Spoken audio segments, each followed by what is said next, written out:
Hello, everybody. We're here at Empodera Live. Today, we have here Michael Anti, political blogger and journalist, fighting against censorship in China. Is that right? Yeah, but I also try to have innovation to save the traditional media.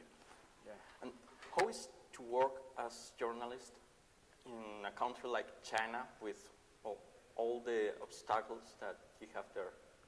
Yeah, I think sometimes the working as a professional journalism in China, the first rule of that is be self-censored. You should have very good sense of self-censorship. You know what kind of thing you cannot report. So if you can have that, you keep every line just not be censored, it's easy for a journalist. But sometimes when the government is changing the line, so you don't know what is the line is, makes things harder.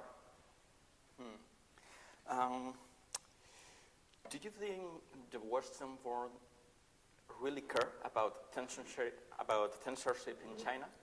Because, I mean, you have your history.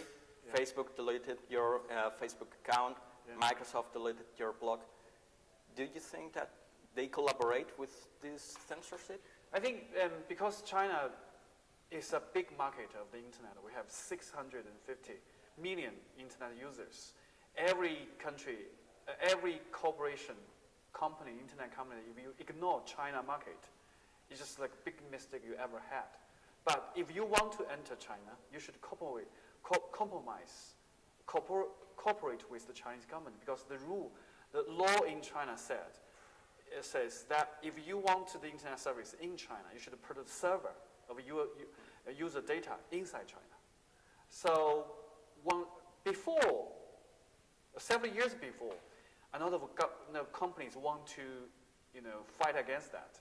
But after Snowden, when they realized NSA exactly do the same thing, so they just gave up. So I think after Snowden, more and more American companies just accept this regulation and this censorship as a given fact in China. More and more companies compromising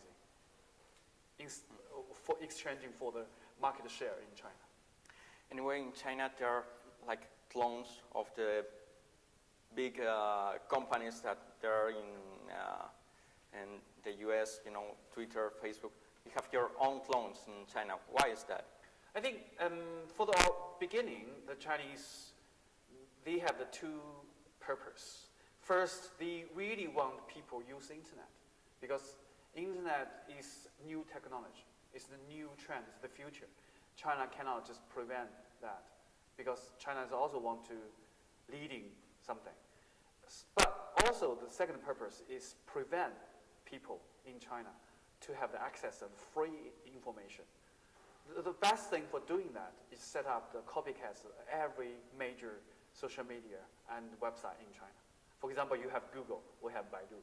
You have Twitter, we have Weibo.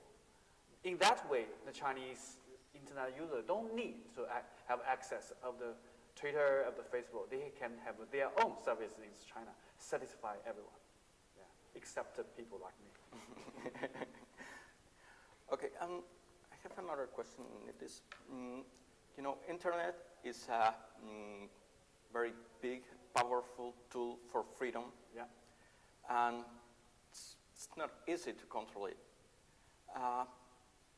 Does the people in China find ways to escape that censorship? I would say, general to say, the censorship in China control about 99% of the people.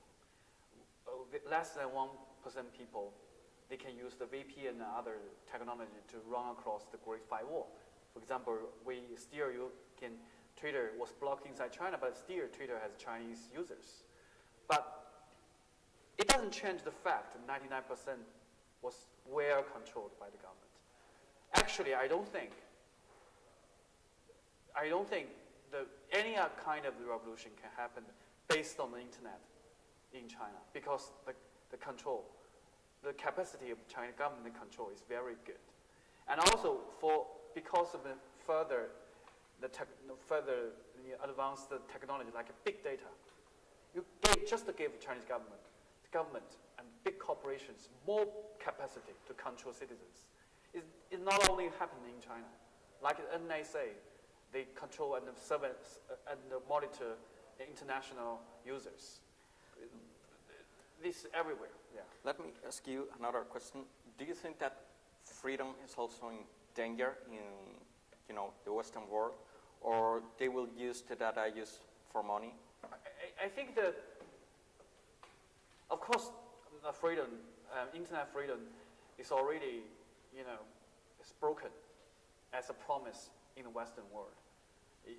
Whatever you said is easily and immediately was surveilled by the NSA and their friends, right? We call it Big Five. But maybe there are difference between the Chinese censorship and American censorship. American censorship, if you're losing, maybe only few, if you post something, for example, dangerous to the government, if it's not about terrorism, in China, you still get a chance to get arrested, but most of the chance in the United States, you just be censored. But I don't know, maybe in some very extreme cases, like anti-terrorism, even in the United States, you get arrested because of posting something, right? So eventually, censorship is the same. In whatever form, corporation form or government form, US form or Chinese form, it's the same. Okay, well, thank you so much for your time. My pleasure. It was a pleasure to interview you. See you in the next interview.